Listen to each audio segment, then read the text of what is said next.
Hi, and welcome to a special edition of Overcoming Fear, Anxiety, Panic, and Stress, especially in honor of Erev Pesach. Because Erev Pesach in some houses might be a little bit stressful. Somebody shared with me this morning the enormous stress that one of his children had, and he was threatened twice that the child would report him to child abuse. One time when he brought home donuts and bagel mash with the wrong colored glaze.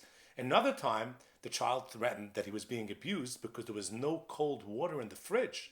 So children are having an enormous stressful season which causes stress on the parents. In addition to maybe some other things that are related to pre-Pesach and Yom Tov that might cause us some level of stress. So in addition to having a chametz pre-Pesach, I'd like to help you with 5 amazing skills and tools that will give you an anxiety-free Pesach. We have 5 Lashonos of Geula. So in addition to this time of stress, we also, Hashem gave us 5 Lashonos of Geula, that in addition to being there for Geula Klalis, it also is there to help us to have a Geula Pratis. So I'm going to share with you 5 amazing skills and tools that will help you have an anxiety-free Pesach. Skill number 1, you have to recognize that you have the ability to control your focus. It's almost like a video camera mechanism in your brain that allows you to move your lens around and focus on different areas of your life. So in other words, if you go to a wedding and what you're focusing on is 2 people having an enormously great time, you're going to wind up coming home from the wedding and say, that was a great wedding, people had a good time.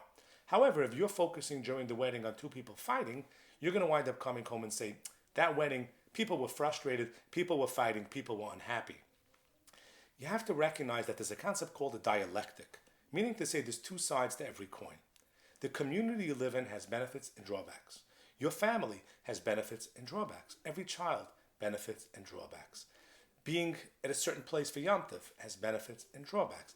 Recognizing, Shlomo Melech teaches us, Zel umaz zeh asa lekim. Everything has 2 sides of the coin. And by you being able to recognize that you have a choice which side of the coin. The problem is not that the coin has another side, because all coins have 2 sides. Everything has 2 sides. Zel umaz zeh asa lekim. It's our choice which side of the coin we're going to focus on.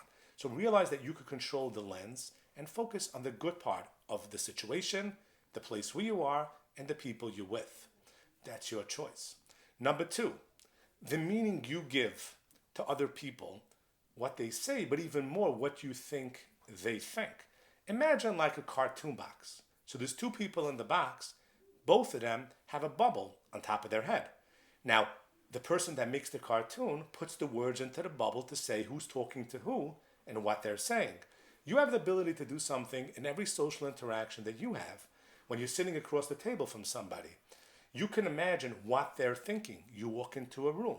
You create the bubbles. Do they like you? Do they not like you? Are they thinking positive thoughts about you? Are they not? Recognize that's in your power and your control. Fill in the bubbles with thoughts that serve you and ideas that serve you versus negative ones. That's the second thing that you have the ability to control.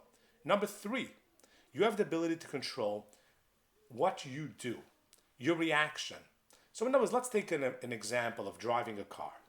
Really, when you drive a car, the goal is that nobody should crash into you and kill you, and you should arrive to your destination alive.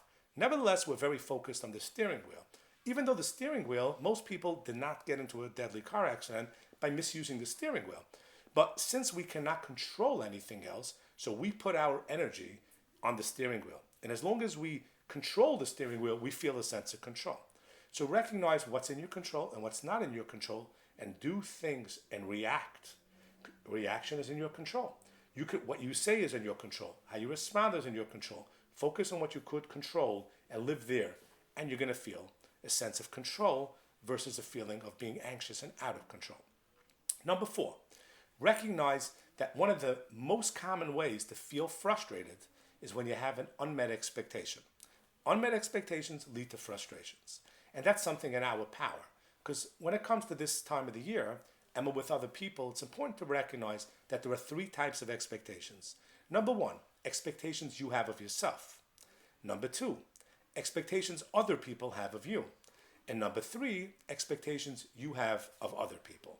Now I want you to recognize in both of these categories, we have unrealistic expectations, expectations that are never going to happen, And then we have high expectations, expectations that are not likely to happen. And both of those can really lead us to frustration if they don't get met. If we have expectations that are not high and not unrealistic, but rather realistic, we're going to wind up being happy. Because if 90% of expectations are met, we're not going to be frustrated, even though sometimes our expectations are not met. So now let's take the three categories. Expectations you have of yourself. You have to think about it.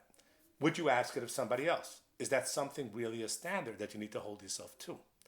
Expectations other people have of you. Since you cannot control the expectations they have, you have to try to be less affected. And ask yourself, how can I be less affected by these expectations?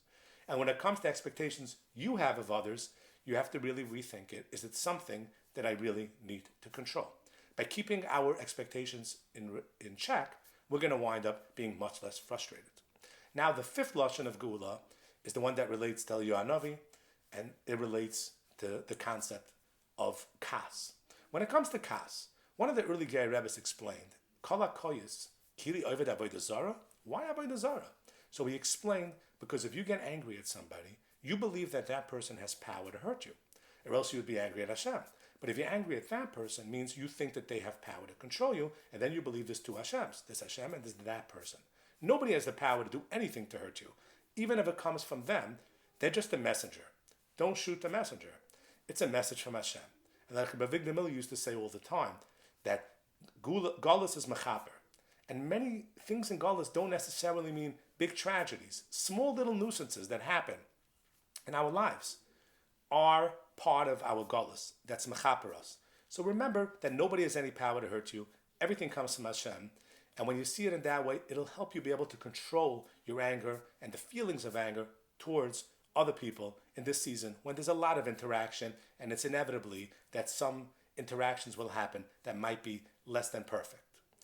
In conclusion, I'd like to share with you two messages. Number one, a friend of mine shared with me that his grandmother used to vinch a kosher in Purim and a Freilach in Pesach. And she explained it, because everybody's going to have a Freilach in Purim. So you should work on having a kosher in Purim. And also, everybody's going to have a kosher in Pesach, so therefore she used to vinch that we should work on having a Freilach in Pesach. They say from Abcheskel Kashmir that he used to vinch and say, Hashem, we went ahead and made a kosher in Pesach, now you give us a Freilach in Pesach. And a final word, I'd like to share with you a story of the Baditchever. On Erev Pesach, the Baditchever told his Gabbai, let's go out to the market. And his Gabbai said, Erev Pesach, that's all you're busy with? That's what we should do, go out to the market?